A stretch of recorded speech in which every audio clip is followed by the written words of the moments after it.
you please join me for the pledge of allegiance? I pledge allegiance to the flag of the United States of America and to the republic for which it stands, one nation, under God, indivisible, with liberty and justice for all.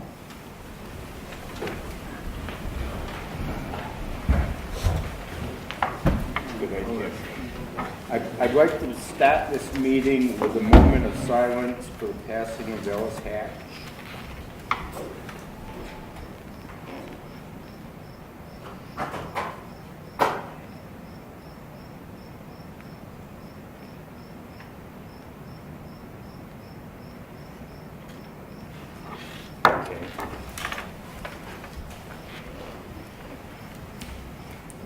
Welcome to this commission meeting of June 13th, 2018 of the New Hampshire Fish and Game Commission.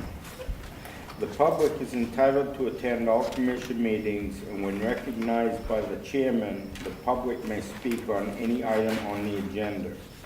The chairman reserves the right to limit public comment to the extent necessary for the orderly conduct of the meeting. First item, approval of the May 19th commission minutes. Have all the commissioners had a chance to review the minutes? Yes. The minutes? Mm-hmm. Yes. Okay. Motion made by Commissioner Carr to accept. Second. Seconded by Commissioner Stohl. All in favor? Aye. So moved. Consent agenda. The following items have been grouped together and are hereby noticed as consent agenda items to expedite action on routine matters which may not require public discussion. The Commission may vote to approve these matters as presented. The Commission members may remove certain items if further public input or discussion is deemed necessary. Item A, request approval to accept a donation of $100 in memory of their uncle, Russell Madden Sr. from Linda Mrzinski, Carol Sparks, Lori Ann Sear, Andrea Harrington, and from the state of Massachusetts to be utilized by the Twin Mountain Fish Hatchery. Item B, request approval to accept two donations as specified below, totaling $205 to be utilized by the Hunter Education Program. Proctor Academy of Andover, New Hampshire, $200. Sarah and Michael Prue of Auburn, New Hampshire, $5. Item C, request approval to accept the donation of $400 from Mary Ann Irish of Hooksett, New Hampshire, in memory of Richard May, to be utilized by the Let's Go Fishing Program. Item D, request approval to accept the donation of $35 from Paul and Joanne Willett of Windham, New Hampshire, to be deposited into the small gifts and donations account. Item E, request approval to accept 6 metal detectors with headphones, 1 per district, from the nonprofit Operation Game Thief, valued at approximately $2,350. Item F, request approval to accept 2 donations as specified below, totaling $300 in memory of Albert Midgley, to be deposited into the small gifts and donation account. Reed's Ferry Small Building Incorporated of Hudson, New Hampshire was $250. Steve and Laurie Blanchett of Hudson, New Hampshire was $50. Motion to approve is presented. Motion made by Commissioner McGinnis, seconded by Commissioner Carr. Any discussion? All in favor? Aye. Against? Okay. Approved. Item 3, request approval to accept the donation of up to $2,000 from the Basil Woods Junior chapter of Trout Unlimited to hire a seasonal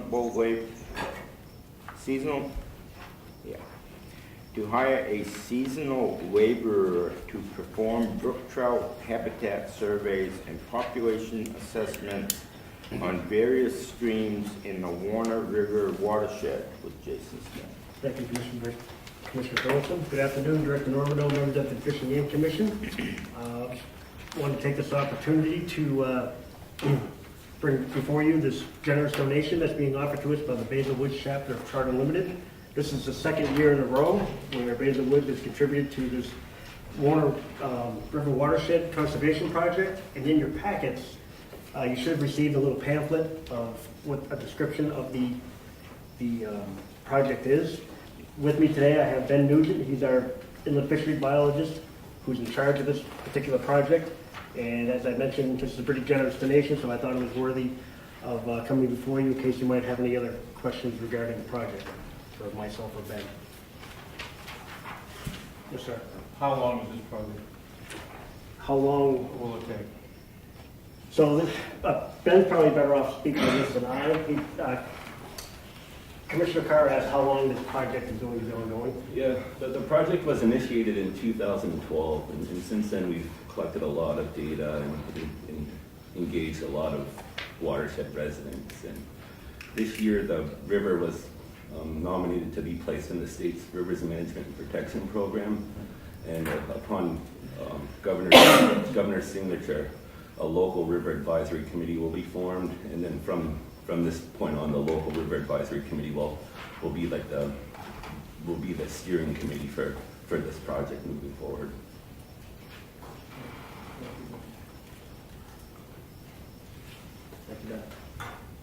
Yes, thank you. Does this particular project that you're going to work here on this, is this specific to the Warner River, and how does that relate to what we're doing? Is it on the Strafford? So it's a similar type of project. It's a watershed-based approach to a conservation model, but just different watersheds. Okay, but it's very similar in characteristics. Smaller scale than the size of the watershed, but yeah, very, very similar. What's kind of unique about this one from my perspective is been a lot of landowner engagement in regards to this one, where we've had boots on the ground getting people to talk to landowners, explain to why doing things a certain way is good for all the critters out there. So it's kind of a unique little project, so it's great. Thank you. Any, Commissioner Hodgdon? So I noticed the watershed map on the middle panel in the brochure, and it describes the parts of the watershed that have wild brook trout, don't have wild brook trout. And it talks about how that the map will be used to prioritize conservation of land. Is that, how do you rank that priority? Is it first and foremost areas that are known to have wild brook trout for conservation, or do you consider those areas to be adequate habitat and then focus your efforts on areas that don't have wild brook trout? There's a little bit of both. This kind of still falls under our fisheries habitat prioritization umbrella. We do have areas where there are wild brook trout, but the other part of this wild brook trout work is connectivity. So some of these areas where there are voids in the map, by improving this connectivity and improving water quality, we might be able to, that map may shift and be fluid. Ben, do you have anything to add to that? Or? No, the Basil Woods chapter took it upon themselves and at a volunteer level assessed all the stream crossings within the watershed. So we have that information. We have information about all the fish communities through electrofishing. And we've recently partnered with Trout Unlimited science team out in Idaho, and they're going to combine all our information and do some mapping analysis too to help prioritize focal areas from that. Any other questions? Anybody care to make a motion to accept this donation? I'll make the motion to accept the donation. Commissioner Carr, seconded by Commissioner Morse. Discussion? All in favor of the motion, please signify by saying aye. Aye. Opposed? So moved. Thank you. Thank you.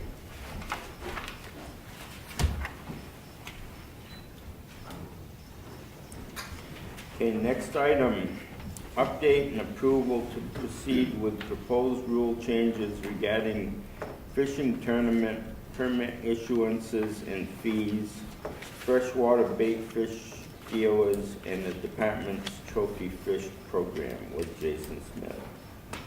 Pardon the technical difficulty here. There's a mouse there if you pull the roller out. Pull The drawer underneath. the drawer underneath. Okay. No, I tried to put a shortcut, and it won't work without my thumb drive, so. Bear with me. So while he's getting that organized, I just want to do a quick welcome, if I can, and tell everybody a little bit about Albrook Hunter Education Center. It was opened in 2004. It's part of the, I'm the chief of the Public Affairs Division below Whitley. It's one of the facilities that we have under our program, so we're responsible for information and education.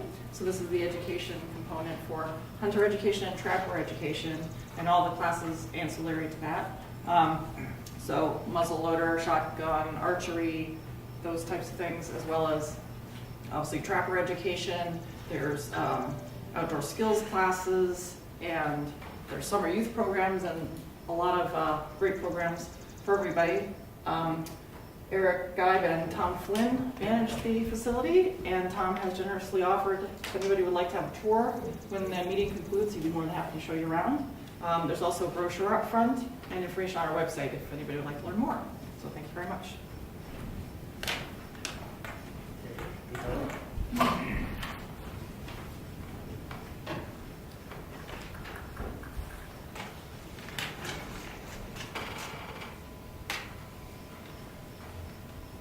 This isn't on, but it is. Oh, I posted a thing from previous people back. I can read it from here. So, here I am again. So, just so you guys know, for those who were not on the commission at the time, I believe it was back at the February meeting. I came before you and we had a brief discussion about our current bass fishing tournament lottery process and how we can make it more streamlined, more efficient, more user-friendly, and less confusing. So we had a public hearing back.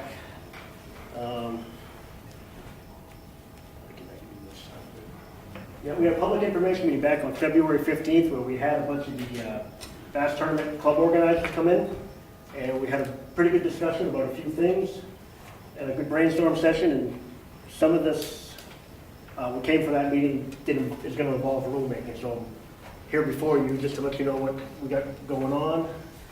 And with that, we get out of your way. One of the big things that we thought would really be helpful, and this is something I'm probably going to need a vote on at the end of this, is because it involves a fee structure change, is currently we have what's called club level events. And the way things are now, what adds to some of the confusion is they're allowed, each club is allowed to submit up to 12 applications at one time for a single application fee for up to 15 boats. So as it stands now, every club gets issued a club ID number, and we have to track what number of tournament they're on, and the minute they hit the 13th one, we have to charge them another $49. So over the past few months during these commission meetings, you'll see a lot of these $1 donations that we've been asking you to accept. This because people are confused with the fee structure. So we think that this will really help a lot as far as ensuring people can get us the right check in the right amount and not have to send checks back and forth, because it's quite time consuming. So here's what the proposed fee structure would look like for fishing tournaments moving forward. Your general fishing tournaments, whether it's the ice fishing derby on Lake Winnipesaukee or a bass tournament here on Swan Lake, those are $49 per event. And for bass tournaments, that would be any event with more than 15 boats. Catch, measure, and release bass tournaments, those are growing in popularity. Those are currently already $10. A lot of these kayak tournaments, they snap a photo, but they do file reports and they do need a permit to do that, so we're currently charging $10. And the club level events, rather than to have them be allowed to submit 12 applications for one fee, they all thought, and we thought, it'd be just easier to have our bass tournament lottery, let them know how many tournaments they have, and have them send us $10 a piece, so we don't have to track all that, and they don't have to track it. It'll, make things a lot less confusing for the clubs. And NHIAA affiliated events, those are still gonna be free. The other thing we want to do, this is more of an internal thing, is because we don't have an application fee, and we're not requiring checks in advance as we had in the past. We were concerned that people were just going to apply for more tournaments than what they really wanted or needed. It kind of inundated us to increase their odds. So we talked to the clubs about this, and we're going to suggest that we limit, each club can only send up to 15 applications, and they were very receptive to that. Most clubs now, on average, host about 12 tournaments per year, so they can submit up to 15. If they get 10 of them, great. We go to a first come, first serve process after that, rather than run the lottery twice, and we should speed things up. The other thing was, back in March, we had a meeting with our freshwater fishing bait dealers. And part of this was a result of House Bill 1352, where we did away with all the non-resident retail and wholesale bait dealer licenses. They're just wholesale and retail now. We were selling something like 7 licenses per year.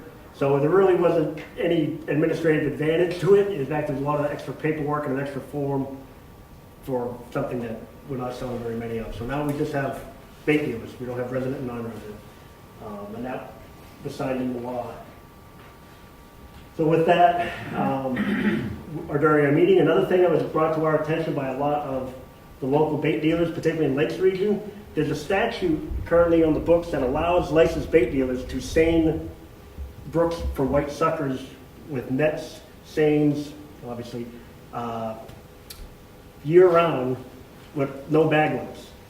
So what was happening is a lot of times these streams were getting seined in the spring, and a lot of that bait was going to waste. And meanwhile, they're in the same streams with the smelt are spawning. So we're losing smelt eggs, we're losing the biomass of white suckers, and the bait dealers felt it really important for to have that resource available as a bait source. So in order to protect it, we were going to propose restricting the time of year in which they could do that. So that's going to be part of the package as well. So another thing that was very cumbersome for a lot of the bait dealers, we still allow commercial harvest. So what we were doing was we were requiring all of our bait dealers to record everything they harvested on a report and submit it. So we really were in a position where we weren't doing a lot of things with the data, other than the smelt data. So what we were proposing to do was to cut back on a lot of the paperwork and a lot of the reporting that, quite frankly, we weren't doing it with the data for.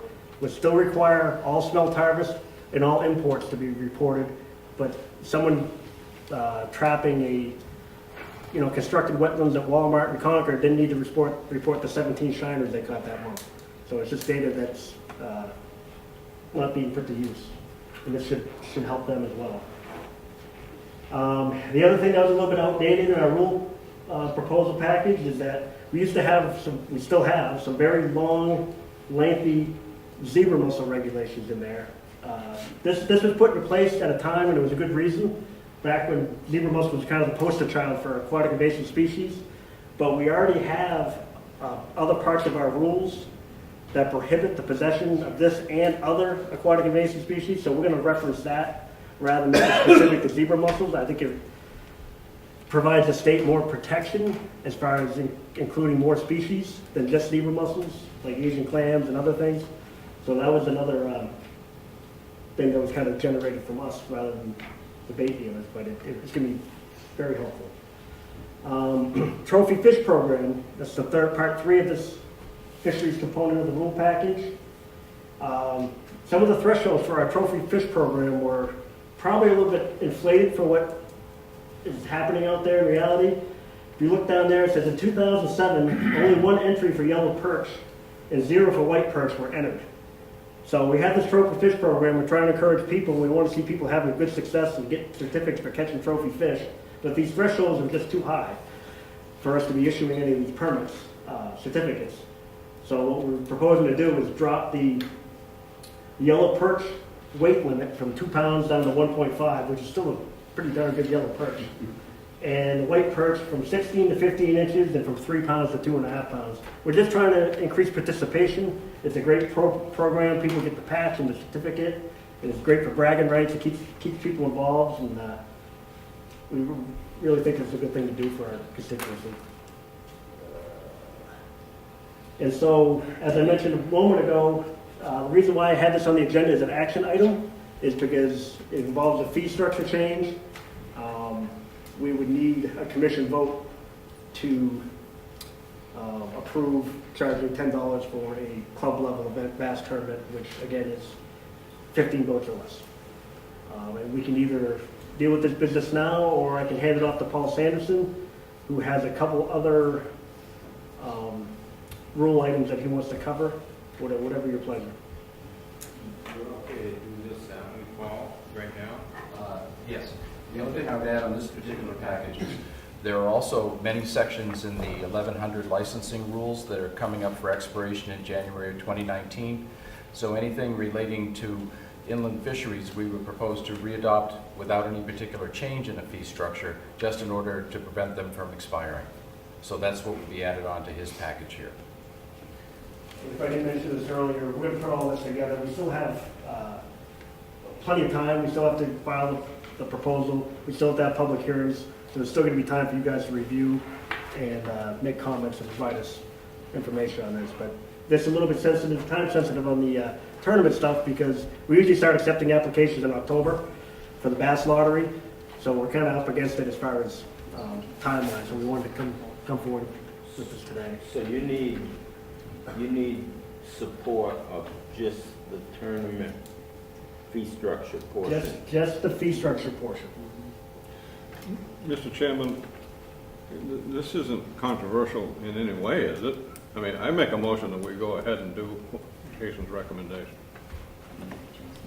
Okay. To change the fee structure. To change the fee structure. Okay.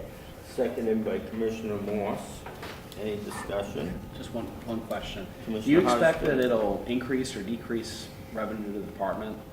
I think it'll be a net value, nothing. And if you look at that number right there, on average in 2017, the clubs were doing almost $5 tournaments at $10 a piece. That's the same 40. The math is always kind of funny how it worked out. It's going to be $49, $50 rather than $49. So it's Okay. Any other discussion?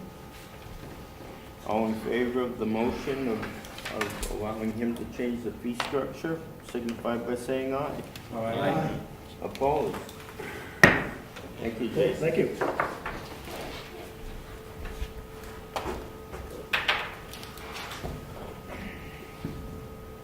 Okay, next item is vote on commission slate of officers. Commissioner Morse, you are the chairman of the nominating committee. Do you have a slate of officers? Yes, I do. We checked with all the commission, every member, and we come up with the following. For chairman, Robert Phillipson Jr., vice chairman, David Patch, secretary treasurer, Barry Carr. I make a motion, we cast a ballot for that slate of officers. A motion made by Commissioner Morse, seconded by Commissioner Millette. Was there any other commissioners who wished to be considered for a position whose name was not mentioned? Okay. So we'll call for a vote. All in favor of the slate of officers as presented, please signify by saying aye. Aye. Opposed? So moved. Information items, financial statement with Kathy Labonte. Good afternoon, Mr. Chairman, members of the Commission, Director. You should have your financial statement dated May 31st. That brings us to only one more month left of the fiscal year. So with that being said, it's a very busy time in the business office. I would encourage all of you who have outstanding travel reimbursements to get those to the business office by this week, next week at the latest. Any travel through the month of May has to be paid in the month of June, or we have to go to Governor and Council to get approval to pay that next year. And I won't do that. And so he you won't do get that? your money. Your June travel for today, if you could put that in by year end, I could pay that. If you don't, it can be paid next year. However, it does come out of next year's budget. And we do have a nice cushion in the travel right now, so if you could get it in this year, that would be optimum. Okay, getting on to our financial statement. We don't have any major changes or anything major going on in our financial. If we turn to page 3, where we look at our breakdown of unrestricted revenues, on our year-to-date, it looks like we're slightly behind on license revenue, but again, a lot of that is a timing issue. And I'm sure you are aware, once a year we do receive one lump sum disbursement from our lifetime license account. And as of the printing of this financial statement, it had not been recognized. They were having some turnover at Treasury, so I hadn't gotten the deposit.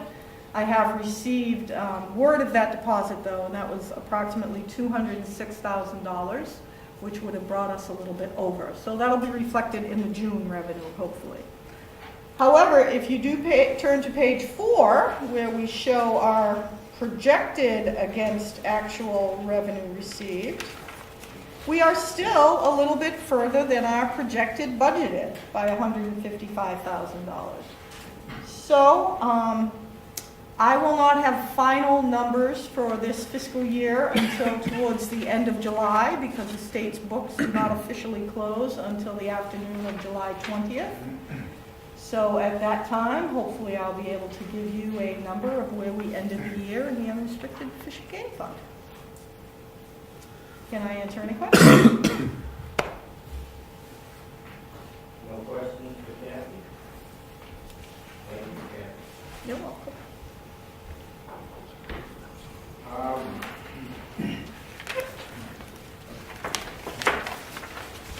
back to the next page here.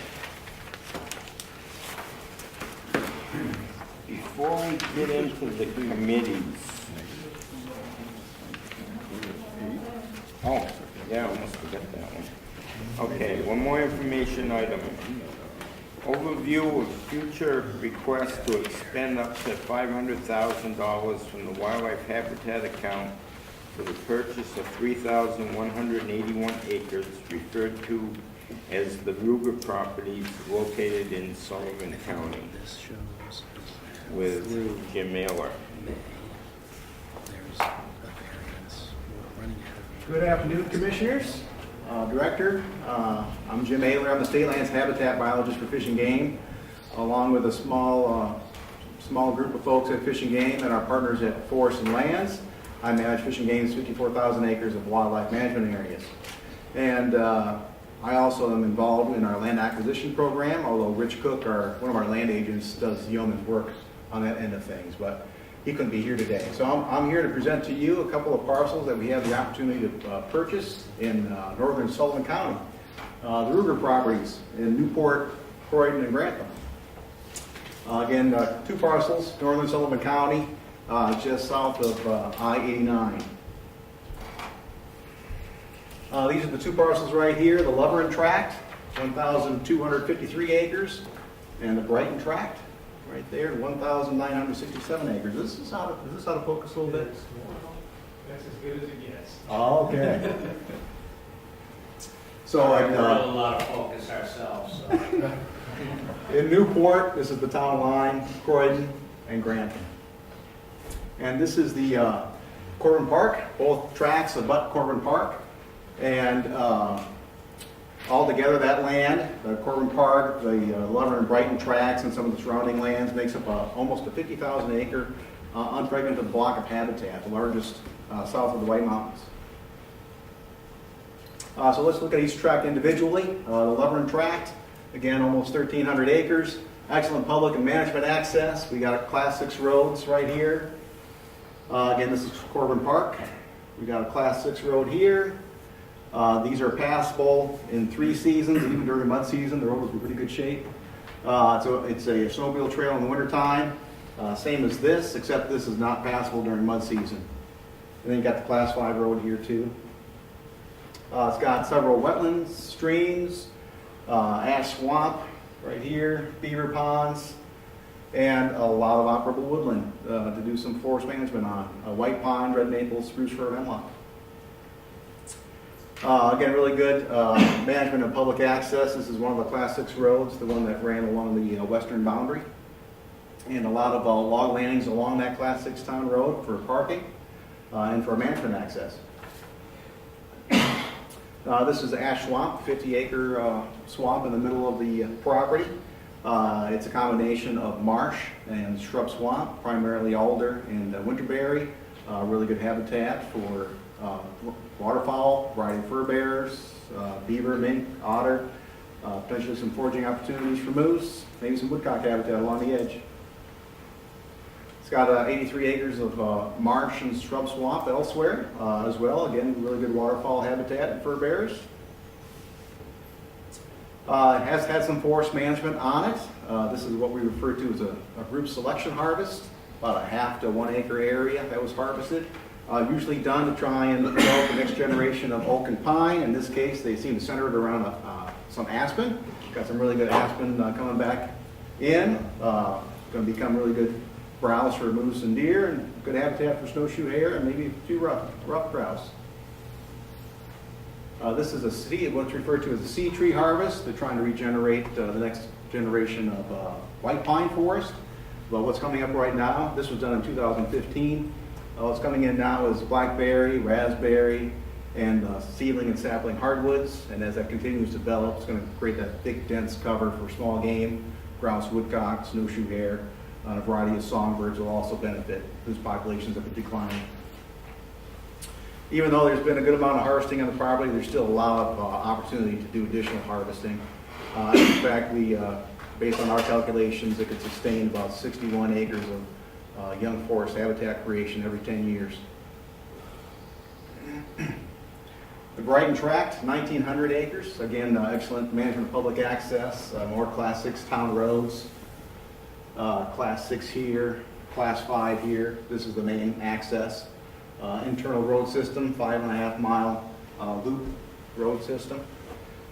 Several wetlands. Have a heron rookery here. Very large beaver pond here. 7.5 miles of stream. Got some fields, orchards, a wide power line, and again, a lot of operable woodland as well to do forest management on.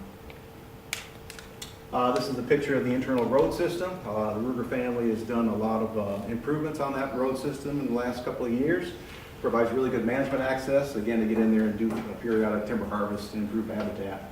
And this is one of the harvests that they did the last few years. 113 acres, I believe, acres of wetlands. This is part of the heron rookery. You can't really see them, but there's heron nests in some of the trees way back. This is created by sort of a dike system, created by the internal road system. This is the largest of the beaver ponds. Again, really good waterfowl habitat and fur bear habitat. Wetland birds.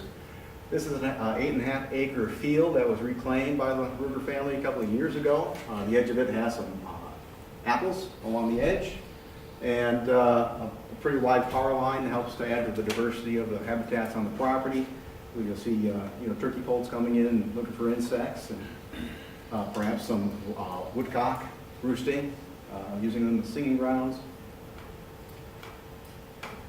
And again, some young forest habitat that was created by the Rugers in the past few years. But again, ample opportunity to do some more forest management, and we estimate a little over 100 acres young forest habitat could be created every 10 years on this property. And the commission has on several occasions expressed an interest in seeing more young forest habitat being created in the southern part of the state. And if you take the southern 2/3 of the state, Fish and Game only owns about 22,000 acres, about 1/2 of 1% of the land area. And so we have very little acreage to affect young forest on. But with the purchases we've done in the recent past and the ones that are in the works, we are trying to address that desire. Region 4, we purchased the 672-acre Pearly Lake Wildlife Management Area in Ringe, and we're planning a timber harvest there. Should be occurring this winter. 30 acres of clear cuts, great young forest. 150 acres we've added in Region 3. We are working on 2,700 acres in Grafton, between Province Road State Forest and Cardigan Mountain State Forest. Much of that's already in young forest. And add in the 3,100 acres or so of the Ruger properties, and in the last couple of years, we will have acquired or are in the process of acquiring about 6,000 acres.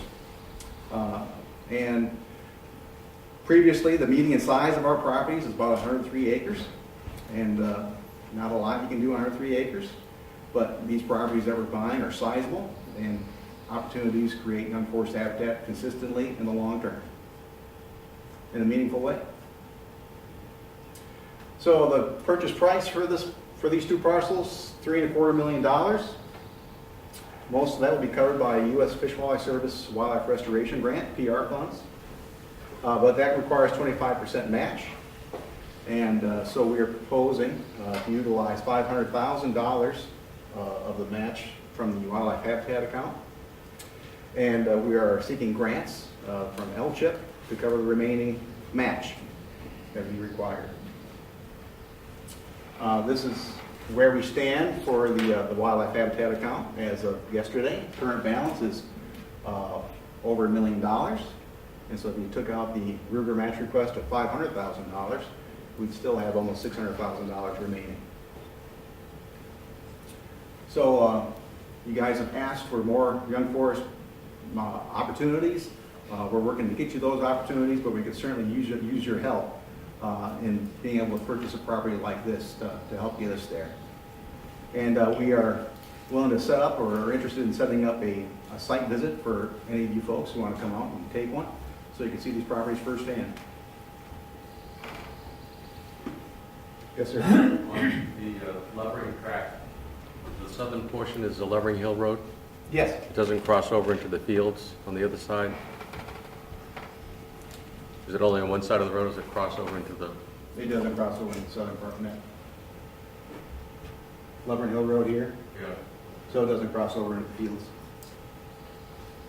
There are some fields on the northern end, right? Not on this tract. No, on the other side of Levering Hill Road. On this side of Levering Hill Road, No, on the side that you're acquiring. there are no fields on the side we're requiring.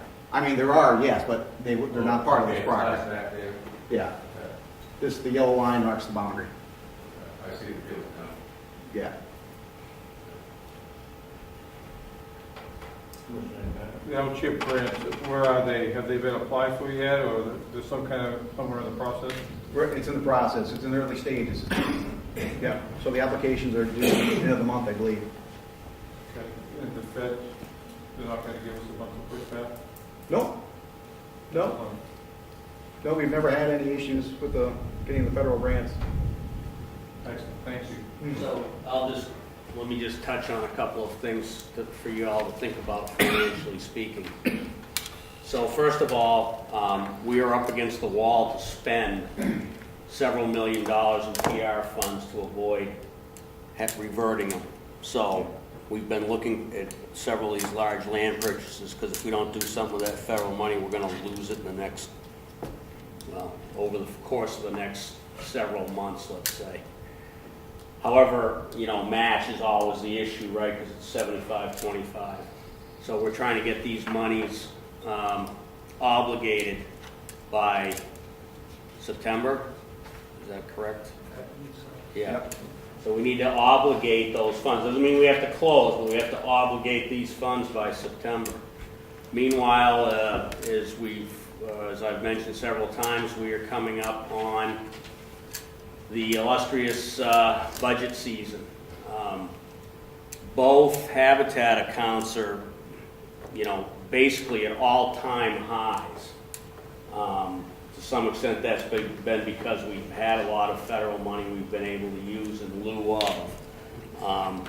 They are ripe for somebody at the legislature to be upset about the fact that it doesn't seem like we need that money. So by making this purchase, we not only add a hell of a chunk to our inventory to keep sort of in perpetuity for everybody to use, but we also purchase it with with those federal PR funds, and we spend down some of that habitat money, which is, I mean, a good, depending on, the law is, use half of it for this and half of it for that, but the bottom line is, it's there to buy this kind of property for the sportsmen. And I might also add that Rich has actually talked to the towns, and they are supportive of our purchasing here. It's not a detriment to their financials. Of course, it's all in current use anyway. And like a private owner, we pay timber tax. So, Commissioner Carr? Well, I agree with everything Brooke just said, so I have a protocol question. Can we turn this information item to an action item today? If we make a vote to waive the $7,500 clause. right. So, just as a little history for those who may not be familiar with it, a long time ago, the commission decided that they would put a 30-day hold, or a 1-month hold essentially, on request to spend habitat money over $7,500. The real backdrop behind that was, because commissioners, before they voted on a land purchase, wanted to maybe go take a peek at it, which, in the course of what you might call, doing your due diligence, just to see if, in your own opinions, you thought it was a worthwhile cause. So that's how that sort of commission policy came into being. It was really related to land purchases with the habitat accounts.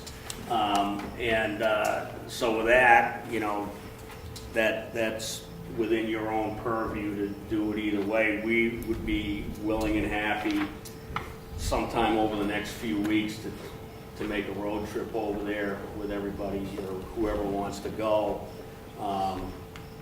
But certainly, from our standpoint, the sooner we can move, the better. We basically have people waiting on a decision from us to move ahead on this thing, so we're hoping to get going ASAP. Okay, I got a few comments. Mr. Ayler is really correct on stating that in the southern part of the state, we do not have a lot of property to have wildlife habitat. The other fact is the southern part of the state is the growth of the state itself is starting from the bottom and moving up. Last I knew, they stopped making land a long time ago. It would seem very important to us, both in the whole reason behind having a habitat management account, period, and our duties to be preserving land to be utilized. I totally would think that this project really falls right into everything. Falls into the goals all the way around of the commission, the account, the department. I would entertain a motion if somebody wants to make one to waive that $750 fee. Second. Okay, motion made by Commissioner Morse, seconded by Commissioner Carr. Any discussion on the motion? Do we Commissioner? have an opinion that we can do that from Paul? Are we okay We with know doing we that? can do that. Yeah, it's not a statute or even a department rule. This is the commission's own policy that they created. It's, Yes, Commissioner McGinnis, I completely agree with the director. There is no statute or other administrative rule that requires it. It is the commission's own rule, which it's free to waive at its own decision. Thank you. Okay. Commissioner Stohl? In that, both of those tracks, are you aware of any old dumps? And the reason I raise this is because of land purchases up north. We've been burnt a few times finding out that there's old dumps and there's a lot of bad stuff in those old dumps. To your knowledge. I don't know of any old dumps. I looked at East Log Landing, and there's some target shooting occurring in the log landings and associated paraphernalia that goes along with that. A few garbage bags here and there, but no dumps. Thank you. Commissioner I Hodgdon? have a couple questions about the proposal, not the motion. Okay, If you wanna so, vote well, on the we'll, motion first, we've got to vote on the motion first, and then we can decide. See, this motion would only allow us to go forward and discuss this as a action item rather than information item. So you, Oh, wait. okay? Okay, any other questions on the motion? All in favor? Aye. Opposed? So moved. So now this just became an action item. So now we can discuss this as a proposal. So Commissioner Hodgdon. I have three questions. The first is, what is the replenishment rate for the wildlife account on an annual basis? So if we were to use roughly half of it, how long will it take to replenish those funds? My second question is the nature of the parcels abutting the property on the northeast, east, and southeast side. So I'm familiar with the park, but I'm wondering, what's the land use? Are they large parcel sizes? Is it highly segmented? So that's my second question. And my third question is whether or not the staff has received any feedback from other traditional land conservation entities in the state about this project, where it ranks in their projects, whether they have familiarity about them, and provide any feedback about whether this is a worthwhile enterprise. Sure. The first question would be better suited for Mark Illingwood, and I can handle the second too. So first, I indicate to you that we bring in between $400,000 and $450,000 a year in revenue into the, I'm talking about the game management account. The habitat account is $140,000 a year. And the fact that it's as high as it is reflects the fact that we are underspending it. If we make this purchase, it will subsequently grow. The rate really depends on how much federal match we apply to future projects. I would say that it's been pretty stable in recent years. Our ability to leverage federal funds mitigates our actual expenditure of those funds. And so as small as that is, $140,000 a year, it ultimately depends on how we collectively choose to use it as match for future federally funded projects. I'd say it's going to grow slowly, perhaps on the order of $50,000 to $75,000 a year, because we're so effective at matching the money that we pull out of that account. But that's a speculation on my part. So regarding fragmentation around the parcels, parcel size and that sort of thing, I don't know what the parcel size is. But if you can see that, it's hard to see because it's not, lighting's not great, but there's not a lot of development surrounding Sullivan track here on the east side. Of course, the west side is Corbin Park.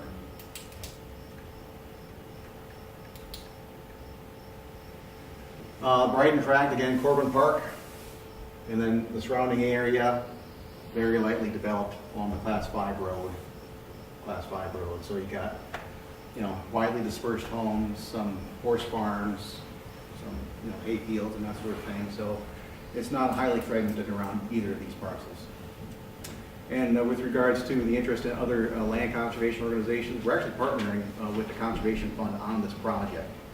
Because the state agencies cannot work quickly to get all the funding put together, It's quite common for a conservation partner to jump in who can act quickly, and the Conservation Fund is buying this, and we're buying it from them as soon as we get our act together.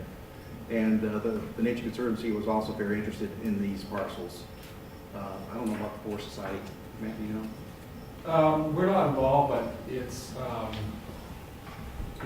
connected to a large initiative that we're involved in called the Quadrant Cardigan, which is by state conservation.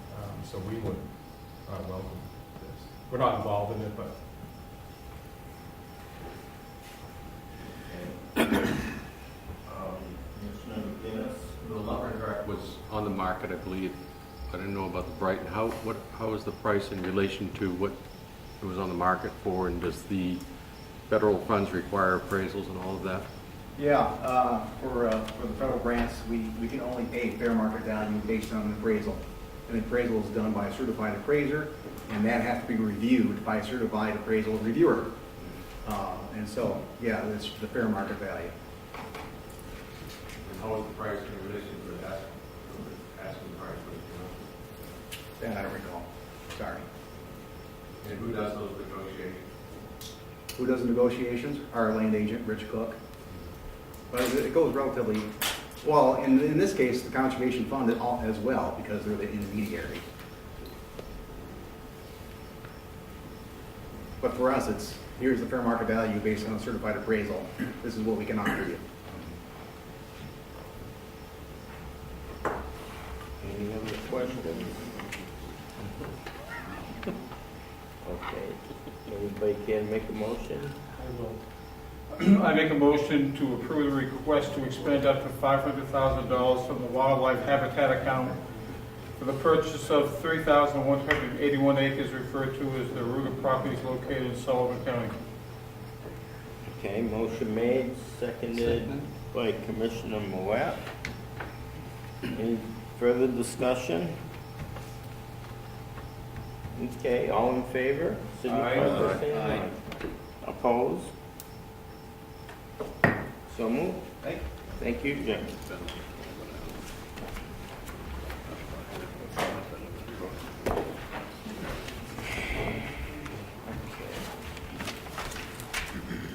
Standing committees. Policy Committee, Commissioner Carr. Okay. Last month we met and we talked about the duties and responsibilities of the commission, and we talked about a minor item to the handbook. And I'm going to make two motions of resolutions. The first is the resolution that reaffirming what we adopted in 2017, which is basically the duties and responsibilities of the commission.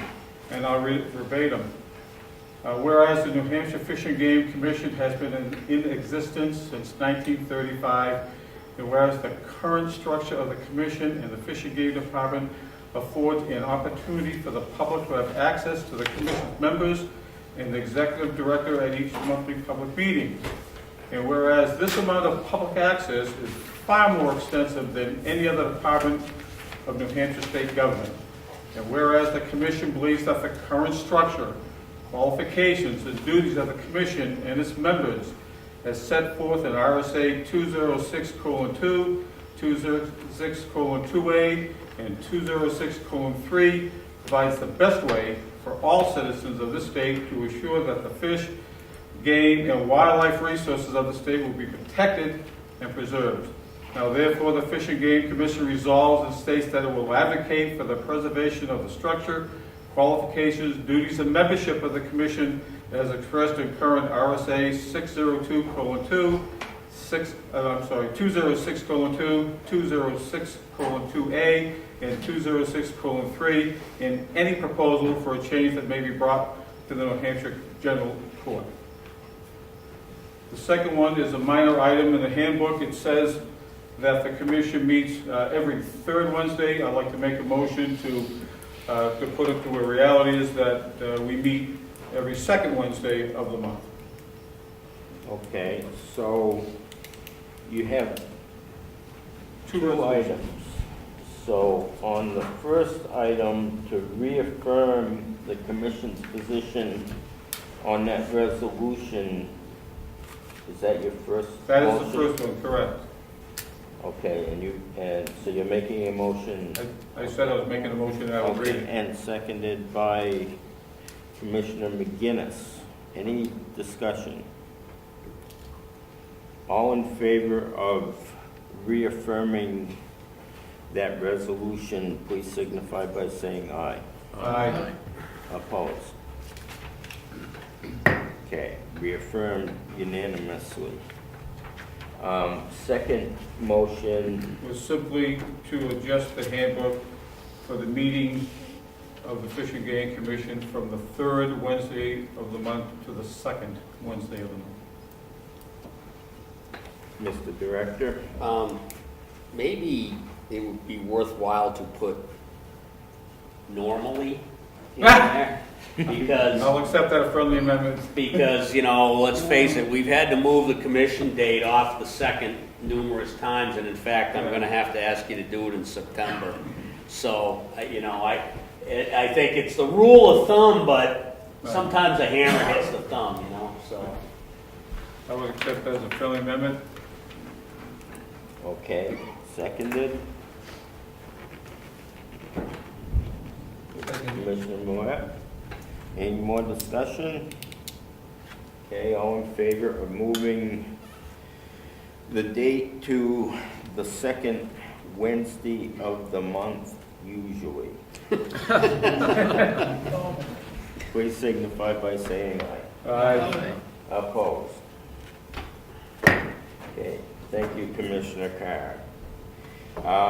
One item, I'm probably out of turn, but this sounds like maybe where we should be throwing it in. Being we're talking about dates and times of commission meetings, is normally July, we do not have a commission meeting. Is there any commissioner here that would wish to make a motion that we do not have a commission meeting in July? All right, I will make that Commissioner motion. Hodgdon. New guy stepping up.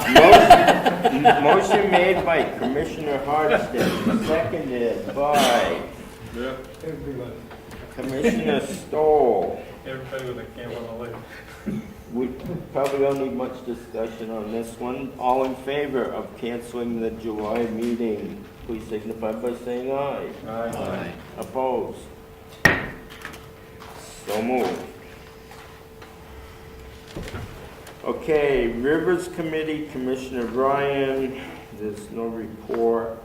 Lakes Committee, Commissioner Millet, have you been confirmed to No, that I have committee not yet? received that paperwork back yet, but I anticipate in the very near future. Okay. Handbook and Orientation Committee,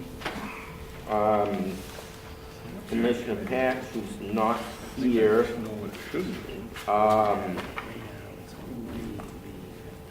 They didn't meet, however, it should be noted that Commissioner Paz, well, actually, both of these items that we just changed,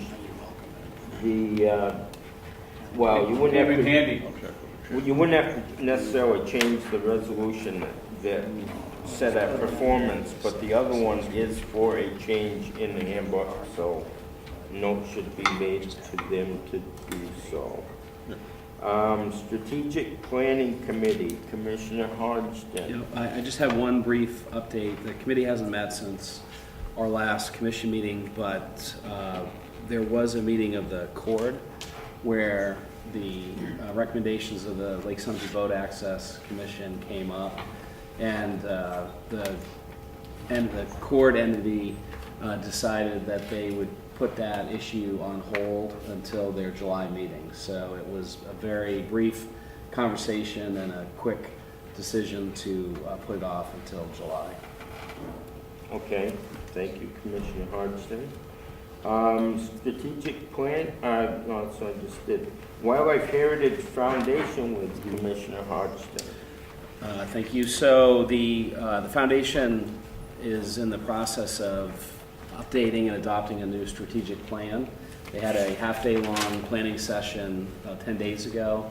and which I attended, and I'd summarize the three major aspects of the conversation to be their effort to diversify their fundraising. They've long relied almost entirely on either donations at Discover Wild New Hampshire Day or the auctioning off of moose permits. And the Discover New Hampshire Wild Day is doing very well. They are limited to one moose permit right now, which has reduced the amount of resources they can raise from that source. So they're looking at doing a number of different things, and in a way that hopefully weans them off just a limited number of sources and allows them to grow fundraising.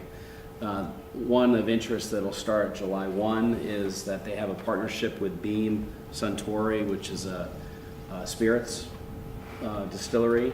And in New Hampshire, during a 2-month period, all of the Maker's Mark sold, $1 of that will be donated to the foundation for their efforts. So they're really trying to broaden themselves, and the spirit of that donation is that No pun intended. right, no pun intended.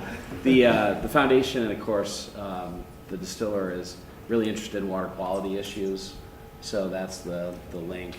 And then the third aspect of that, a lot of discussion around how they can just continue to improve communication with the department, and in particular try to align major fundraising efforts that they do with the department's longer term needs, so that they can build fundraising efforts around what we need in terms of initiatives. So an energized group, and doing a lot of good work. Okay, thank you, Commissioner Hodgdon. Awards Committee is sunsetted. Old business. Mr. Chair, did you bypass the legislative committee on purpose? Yeah, I did. How about legislative committee? Commissioner Morse. I'd like to defer to Bob Sanderson. Thank you, Commissioners. I have provided you with a written report that is a summary of the bills that were passed by the legislature. Legislative session, as you know, has ended. However, not all of the bills that have passed have yet been signed by the governor, and I've given you a report. And the highlights that we have here from the House side, 2 licensing bills, in fact, have passed relating to benefits to be provided to disabled veterans. That's House Bill 1280 and House Bill 1286, which will be effective almost immediately. They will have a small negative impact upon our licensing revenue, but that was felt to be important in order to provide benefits to disabled veterans. We had asked for 3 separate bills to be passed by the legislature. House Bill 1352, which related to ending the non-resident vape dealer license. That, in fact, has passed and been signed. House Bill 1411, which provides additional funding by means of a match to the non-game program. That has passed, not yet signed by the governor. Our third bill, House Bill 1458, which related to administrative rulemaking in the Marine Division, did not pass because when it got over to the Senate side, an amendment was made relating to campground owner liability, which caused the matter to fail in the Committee of Conference. So it wasn't that our underlying bill was unsound, it's just in the legislative process, sometimes these things happen. House Bill 1575 passed. This is an important bill related to permitting hunting with air rifles. That will be effective on July 1st. For the first time, these will become legal methods of take for small game, and they will require a rulemaking effort with regard to changing the hunting digest as well as some of our rules. What was important to state employees was House Bill 1817, which dealt with the raise. So that's passed and been signed. On the Senate side, we have Senate Bill 48, which is the commission to study the efficiency and effectiveness of the Fish and Game Department operations. On your report, I've provided the information that we have up to this point. Many members of that commission have been named, but not all. And so therefore it has not yet begun its operation. So you have the names of the individuals who have been named to this point, most important being Senator Abard, who will lead the work of that particular study commission. Senate Bill 410 is also a study relating to creating a boat safe card. The idea of that is the Hike Safe program has been very successful both in avoiding accidents but also in providing funding for the search and rescue operations of the department. And so there had been a thought that we could replicate that type of successful voluntary effort not only on the hiking side but also those who are using non-motorized boating, kayaks, canoes, that sort of thing. And the important part is that it would be voluntary rather than mandatory. Senate Bill 451, relative to wildlife trafficking. This is a brand new provision which will require rulemaking. And finally, Senate Bill 500, which is amending references to firearms terminology. A very important bill because it provides for the first time a definition of what is a loaded firearm, okay? To be consistent with the decision of the New Hampshire Supreme Court, as well as other types of changes relating to terminology and when firearms may be loaded when they're on certain types of motorized vehicles. So it's an important one to know about and an important one to watch as we move forward. I've also given you a short report relative to our rulemaking efforts. I will tell you that this Friday there is a monthly meeting of GovernmentOversite, the Joint Legislative Committee on Administrative Rules, and they will be considering our final proposals for the biennial wildlife rulemaking for FIS 1800, which are the suspension rules, and also FIS 1500, which are OHRV and snowmobile registration rules. All of them have issues, all of them have concerns, and so all of them are not on the consent agenda, and so I'll be hearing most of Friday, I think, on those particular ones. Probably the most important for you to know about are the concerns with the biennial wildlife rules, because issues of concern have been filed with GovernmentOversite by the Voices of Wildlife relating to the decisions on snowshoe hare, live capture of snowshoe hare.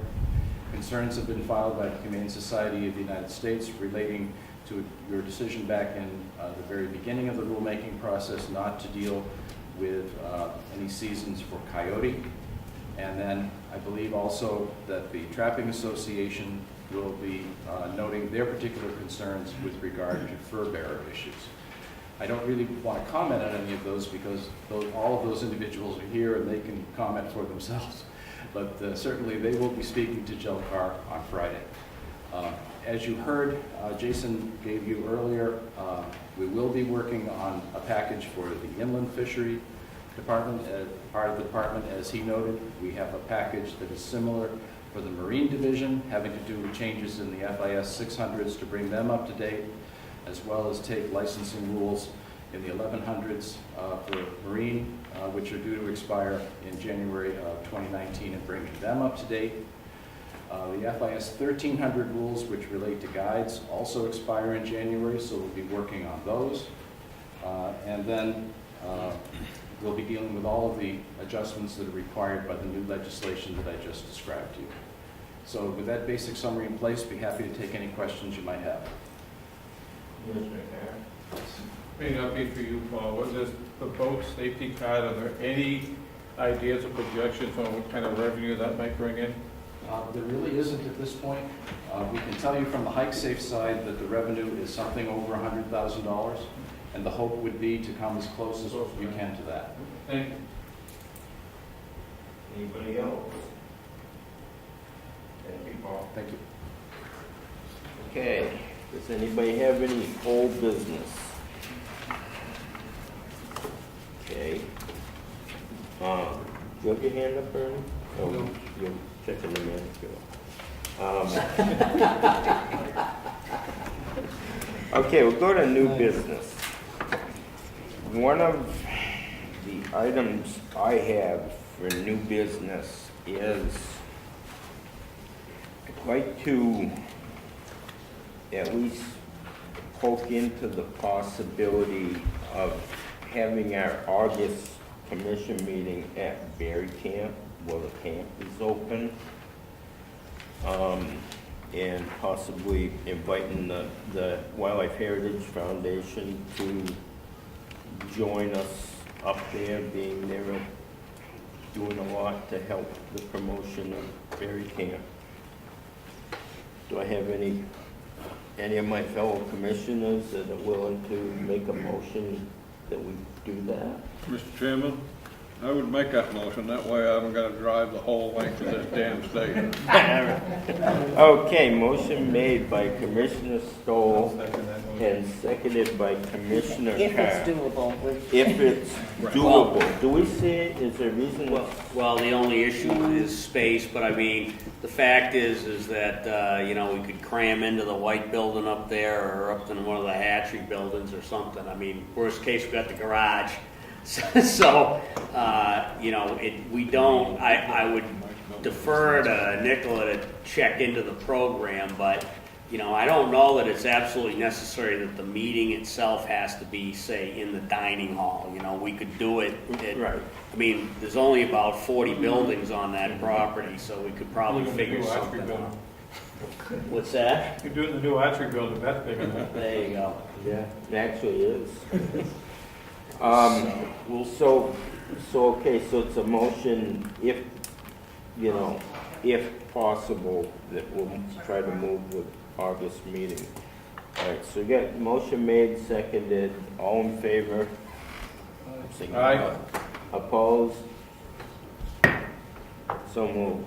I know this kind of adds to Commissioner McGinnis's travel time a little, but hey, fair is fair. We'll be going a great day, trust us. Would that be August 8th? Has anybody looked at a calendar? Is that- No, Second Wednesday, I know it's in August though. August 8th. August 8th.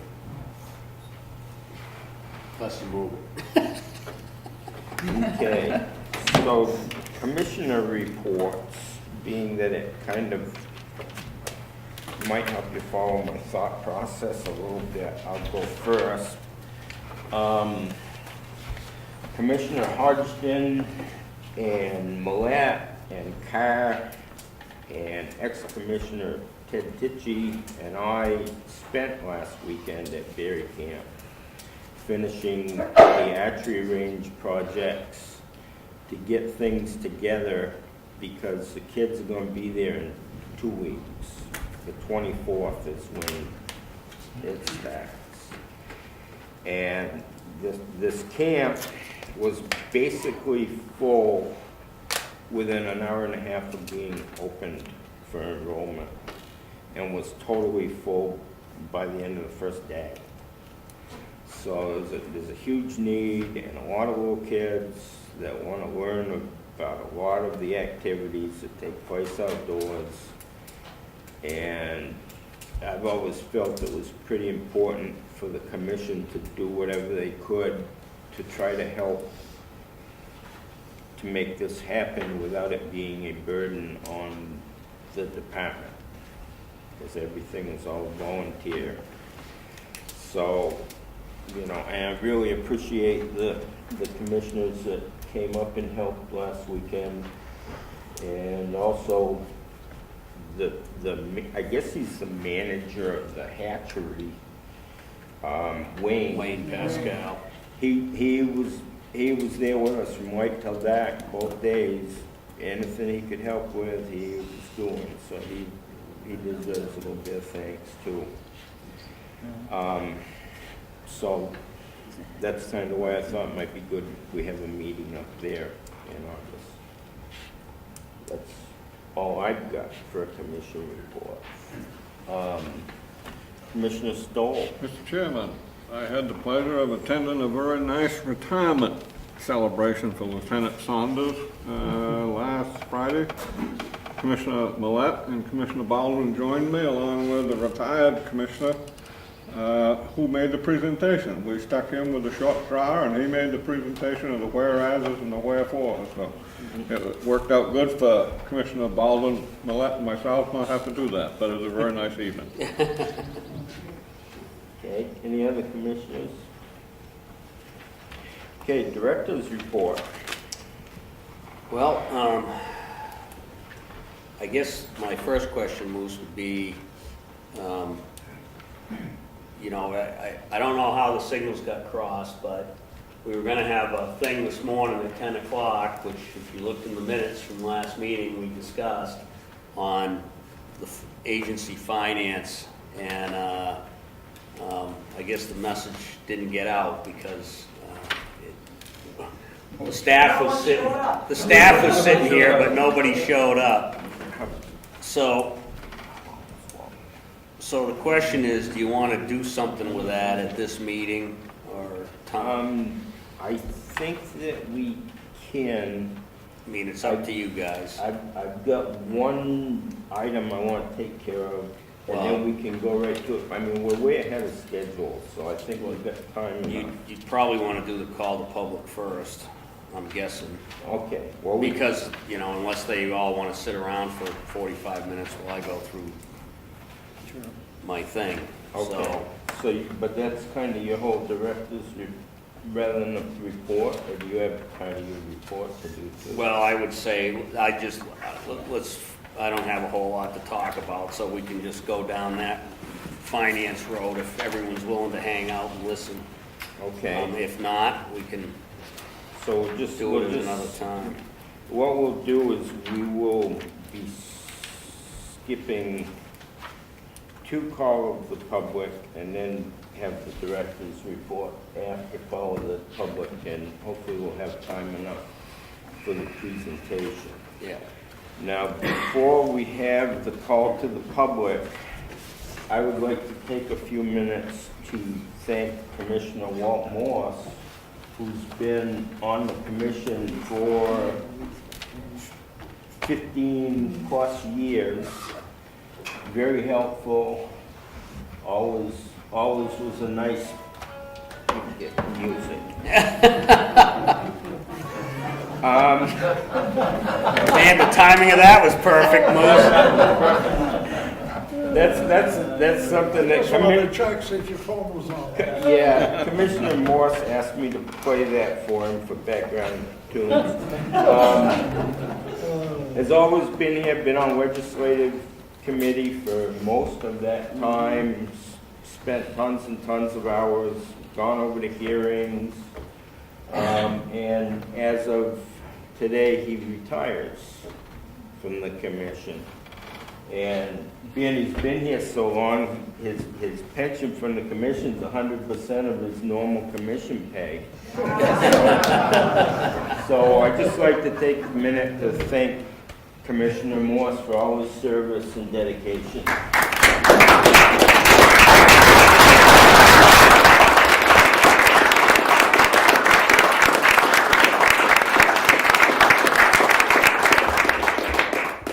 I'd get up if I wasn't so damn old.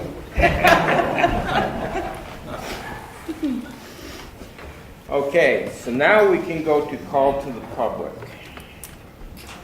Anyone in the public have anything that they would like to say? Yes. I'd like to just ask you a question about the rigor properties that you talked about earlier. Those 2 properties, which are the properties which are somewhat in the southern part of the state. And in the southern part of the state, there is, of course, a real problem of fragmentation of habitat. And I didn't know whether there's a possibility at this point to consider whether or not there's some sort of a corridor that can be considered to be established between those 2 pieces of property for for the habitat and habitat migration. That's a good question. I think Jim Ayler would be the man to... Yeah, right now, the Corbin Park would act as that corridor for everything that flies. Because there's a fence around it, an 8-foot fence around it. So as far as mammals are concerned, we would have to look at that. Certainly there is natural habitat right now connecting them, but it's not conserved natural habitat. It's not permanently protected. If I could just add, I think a realistic way of looking at that is that the conservation of those properties contributes to that corridor that many aspire to from the Quad to Cardigan. And in that context, filling in those 2 big pieces is very helpful to help preserve that large linkage that is being developed by multiple interests across the span of southwestern New Hampshire. So I think that's a plus. So we want to use site. Okay, thank you, Matt. Anyone else?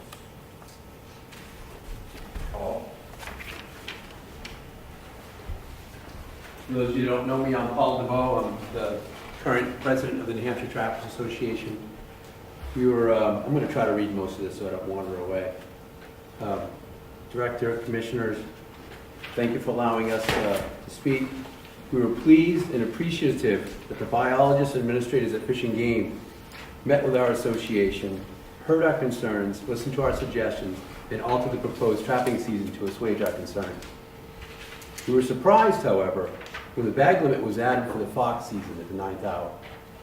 In our meeting, we had spoken about the bag limit for fisher. Traditionally, that's the way we manage fish in New Hampshire. Add a few, take a few. For fox, however, we're not familiar with the use of a bag limit to manage this species. In fact, we're not familiar with it anywhere in the country.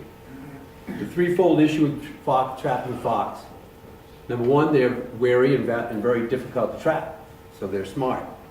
Number two, in New Hampshire, a trapper has to have written landowner permission to trap. We have large acreages in the state that we do not have access to. The trappers cannot pressure them that hard.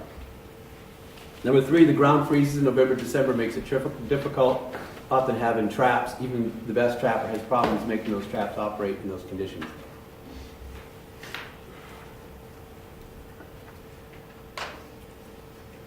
We are confused as to why the department, seeing that the annual average trap nights have been reduced so significantly in the last few years, feel that trappers are suddenly such a threat to foxes. Foxes have been around the state. Foxes have been found around the state dying from 3 diseases. Complications from the mange, rabies, and distemper. Disease outbreaks need a healthy population. There has to be enough animals to transmit from animal to animal. Surely we have plenty of foxes to be getting sick. The trapper reports that department reviews on trapper effort and take have served as a guide or trend over the years. However, shouldn't a closer look be taken when the total number of trapping nights reported drops so low that one has to consider the quality of that sample size? The New Hampshire Trappers Association is requesting that the department remove the limit on foxes for the next proposed season. Thank you. Paul, I had a question. Sure. So, is anywhere else in the country, is there a fox bag limit? Not that we're aware of. I know in the Northeast there certainly isn't. But talking around with guys, I haven't heard of a bag limit for foxes. Canines are hard to overtrap. They're pretty smart. Okay. Thank you. Thank you. Yes, sir. Quick question. I really spoke with the Fish and Game about how canines cannot essentially be overtrapped. And trust me, I'm a very supporter of the trappers. Is there any science to back up that very vague statement? It's an old adage, you know, and added to the fact that we can't trap. A lot of the state forests that we get permission to trap on are not great fox habitat. Okay. Lots of the land that is great open fields, there's multiple use, and we often can't get permission to trap those. And the people that we spoke to, I'm assuming this could be Pat Tate, did he agree or not agree with that statement that canines I do not. Be overtrapped? I didn't call Pat on that. Okay. It's something that we talked about in the meeting. Some of the older guys that have been trapping in the 70s and 60s were there. It's kind of something that it's kind of common knowledge. I haven't looked at a report about it. Okay. All right, thank you. Thank you very much. Anybody else have a question for Paul? Thank you. Anyone else from the public? Yes, sir. I'd like to comment on Couldn't just say your name and... my name's Larry Stanton. I'm a trapper from up in Colebrook, New Hampshire. Okay. I'd like to comment on the 3 fox limit. My first check day, I had 4 red fox. With this 3 fox limit, I'm automatically a lawbreaker.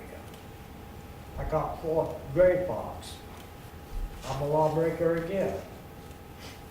I can't put signs in front of my tracks once I catch 3 fox that say, no fox allowed, coyotes only.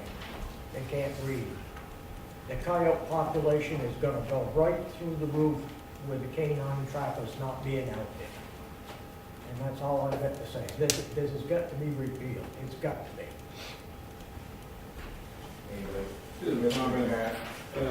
Like the incidental lynx or bobcat, is there a provision for an incidental capture so there's no penalty to anybody, so no trapper's gonna be a lawbreaker apparently.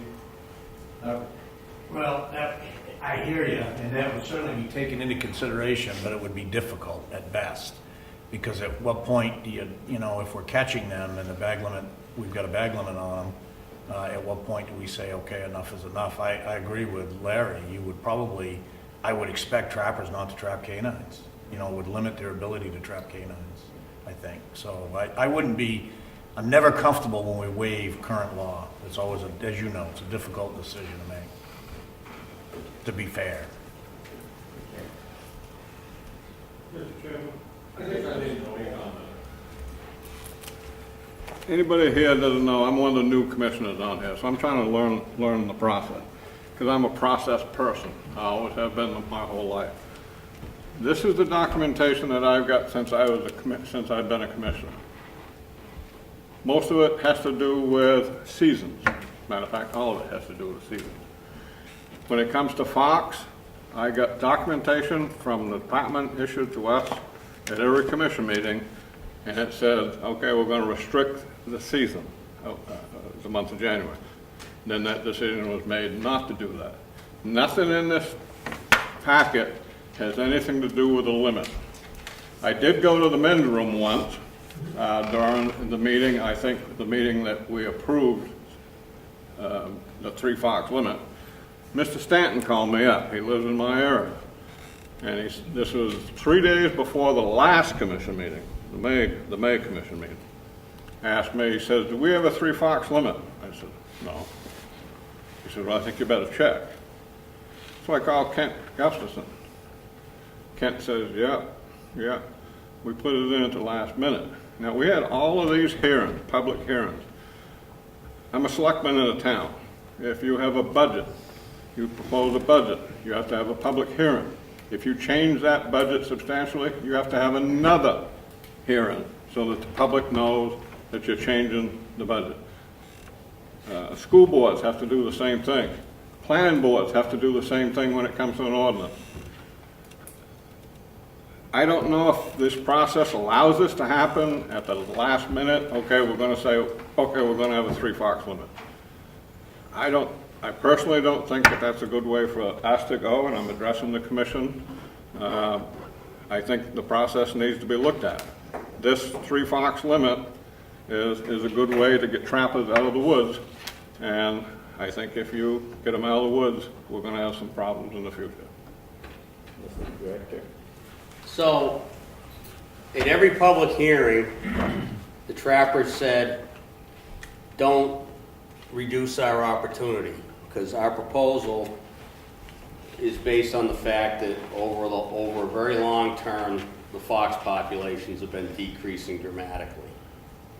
Whether we can, you know, the fact is that we can't control everything that is affecting the fox populations, but we do control take. And so if the populations are doing what the data is indicating and has been indicating for a considerable period of years, then it seemed to us an obligation to do something. So the initial proposal was to simply reduce the seasons. All the testimony we heard was, we're not going to reduce, we don't want the seasons reduced because, you know, weather limited time when we can actually do anything in the woods. We don't, we want the opportunity. So the bottom line was, we took all that public input from the trappers, looked at the data, looked at the number of foxes that individuals were actually reporting as captured, and, you know, Kent basically modeled that and looked at what we would have to do to change bag limits versus reducing opportunities to affect the population. And so when the final proposal came forth to the commission, it was done at the request. Every single piece of testimony we had said, don't reduce our opportunity. So what we did was to leave the seasons intact so you can trap at any time during that season. We reduced the, we put a bag limit in play that for some trappers takes some off the top, and that was what our data and showed would make some difference. And that's what's at JL Carr Friday. And every bit of that was based on discussion with the trappers, who consistently told us they didn't want to lose opportunity. You know, we can't really change it now. Obviously, JL Carr cannot go forward with some of it, but the alternative, we as an agency feel that it is necessary, based on what the data is showing us, to take our crack at helping out the situation, even if in fact, you know, we don't believe trapping mortality is certainly the major cause of what's going on there. But certainly, it is mortality of the critter. So, you know, I guess you can watch what you ask for, because we felt that's what we were being asked for. And it wasn't, you know, we felt that we could not leave it the way it was. Once, you know, it's either bag or time. So, you know, I don't know what else to say to it, but there it is. And so at this point, I mean, it's sitting at JL Carr. There isn't any, you know, can't go over there right now and say, we want to, by the way, pull this little piece off the table. You know, it's a rule package that's sitting there, and, you know, there it is. Yes. Hi, I'm Scott Esbrook up in Covert area too. I'm a trapper. Where did you guys get all the information of the declining fox from? We send you fur harvest information every year. That might be get down because there's a lot less trappers in the state of Hampshire now. So therefore, you're looking at how many we're catching, and I don't know if you guys are getting information somewhere else from. Oh, the PMR. Yeah. You know, within certain bounds, the number of trappers is less important than the quality of information you're providing, because what we're judging declines on is the trapper efficiency, the catch per 100 trap nights. So to your credit, collectively, the trappers have been providing that somewhat unique information for decades. That constitutes the basis upon which we determine the relative abundance of fox in this particular case over time. So what's happened over the course of the last 20 years is catch per 100 trap nights for fox has dropped from something on the order of 2.5 fox per 100 trap nights down to 0.75 fox per 100 trap nights, a significant reduction both for gray fox and more steeply for red fox. And so that has always been the basis upon which we've assessed the relative abundance of fox, and it should be relatively immune to reasonable reduction in trapping numbers. But also, you have a limit on gray fox. We never had gray fox above the notch, basically, and we got 6 this year, and we get more and more every single year up there. Yeah. So how is the population of fox declining if we're catching more and more in the North Country? Okay, I can't answer that question. I do know that, you know, your personal experience versus that of your peers could be highly variable. We hear this with every species we manage, be it bear, deer, moose, or fur.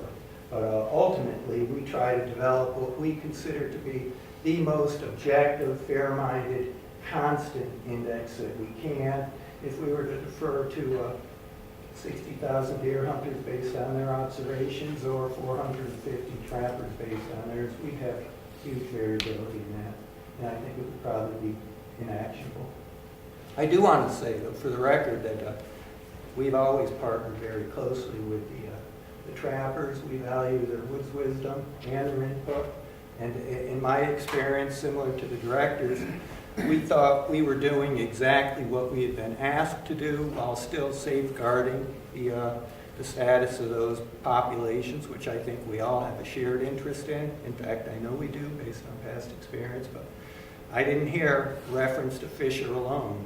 I heard time and time again advocacy for bag limit adjustments rather than season length.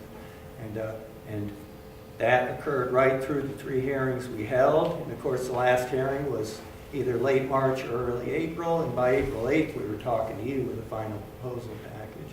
So there was only a week or so there where those deliberations within the game management team occurred based on the input we received from the trappers as we understood it.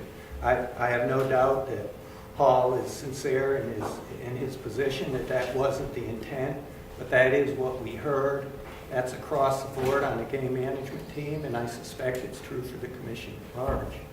And so, that's how this happened. No slight intended. A couple other facts for you to consider.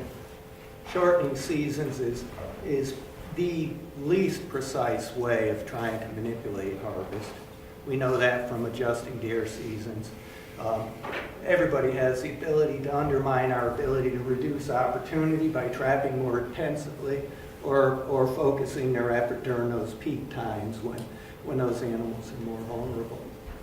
A bag limit, on the other hand, sets a limit within which the trappers in this case have to operate. It gives us imperfect precision, but more precision. The other thing I'd like to mention is based on analysis that is ongoing, because we take these concerns seriously. In fact, yesterday we had this discussion, and this morning again I continued it with Kent. My recollection is that something on the order of 20% of trappers in the case of red fox will be adversely impacted, that 3-bag limit. 80% won't even know it's happened because they always are capturing very few fox. In the case of gray fox, it's 10%. So there's 10% of the trapper population who are pursuing fox, who are taking a substantial component of the total annual take. And so the impact is really, is going to be felt by too many perhaps, but a minority of trappers who are participating in these activities. Thanks for the opportunity to respond. I still have one more question too. You said you didn't want to take away the opportunity from us to trap by keeping the season open longer. If I take a kid trapping with me, I'm going to have to catch 3 fox in the first day. I'm going to have to basically tell them, oh, you can't trap fox and coyote anymore because you're going to catch fox incidentally. And you're going to get less and less people that actually want to get into this to learn how to do it when they know that, say if they set 20 traps out, they catch more than 3 that day, they got to pull their traps. So you're taking away the opportunity from these people that actually want to go out in the field. You want from a no bag limit to 3. Well, I mean, bottom line is you can say that about any single animal we manage. I got my deer this year, so I can't take someone deer hunting with me. I mean, at some point, it is about the critters, and we're trying to do the best we can to manage both sides of that, the critters and the people. But from a no bag limit to 3, that's a very big jump when people are catching 40, 50 fox in a season. Yeah, I get that. But that takes away the opportunity for people to go trapping with young kids or want to learn the sport. I would just reiterate, to my knowledge, no trappers are taking that many fox based on our data, but perhaps more notably. We got 35 in 3 weeks. I don't doubt that. But the fact remains it's only a minority that are being adversely impacted. I would say we're open to this continuing dialogue, but we got here based on a give and take that we're obligated to have. And in fact, we thought we were being pretty accommodating. We found value in what we heard at the hearings, and we reacted to it. And that's what brought us here. We know that 5, we looked at a bag limit of 5, a bag limit of 4, a bag limit of 3, considering what we thought we needed to achieve in terms of reductions. And of course, the higher the bag limit, the less benign the impact. We were looking for an impact at the 15 to 35% reduction level, given the decline of those populations. And that's where we ended up with 3 rather than 5, which might have provided us with a 10% reduction. The other thing I'll acknowledge, which I think is a legitimate concern of trappers, is that there's quite a bit of variability here between regions. We have different number of trappers, we have different number of foxes, we have different weather conditions, we have a myriad of issues coming together. We chose to go statewide because we think that is more enforceable and easier for our constituents to understand. But we know there's quite a bit of variability there. We do the best we can with the data we have. That's what brought us here. And again, we're open to ongoing dialogue. I'm not sure it serves the trappers' interest to intervene at jail Carr because there are other people. We have a strong sense that we haven't done enough, who we're also hearing from, and we get caught between these competing interests. In any case, that's where we are. That's how it came about. Thank you. Mr. Chairman, I just want to make sure everybody in the room, everybody at this table and everybody out there knows, I think I mentioned when I first started that I'm a process person. My whole issue here was the process. The process that I was involved in, there was nothing mentioned about a 3 or a 5 or a 7 fox limit, no limits whatsoever. That was never addressed. My opinion is if it was addressed earlier in the issue, in the process, it would have been more of a give and take from the trappers to us and to you folks and everything.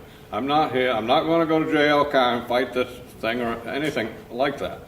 But I think the process needs to be a little bit more transparent, that's all. Thank you. Okay, anybody else? Okay. Go to the presentation. All right. If you guys can stay awake. Well, do we need to adjourn first? Yeah, well, you might as well adjourn the meeting. I mean, obviously the public can stay if they want, but. All right, do I hear a motion to adjourn the meeting? If you're going to continue the meeting, you shouldn't adjourn it. We're not Well, this is continuing, he's going to give us a presentation. I'm just giving them a presentation on how the budget works. That's important. Yeah, but it's not a decision issue. It was something that was supposed to happen before the meeting. Yeah. I move to adjourn. All right, Commissioner Stohl moves to adjourn. Anybody else? Commissioner. You got a second right here. Me. Oh, sorry. Okay, you got it. Sorry. Don't beat me. I won't. Okay, all in God, favor? anyway. Opposed? Okay. Now that meeting we're is here, I don't adjourned. want to ask the camera guy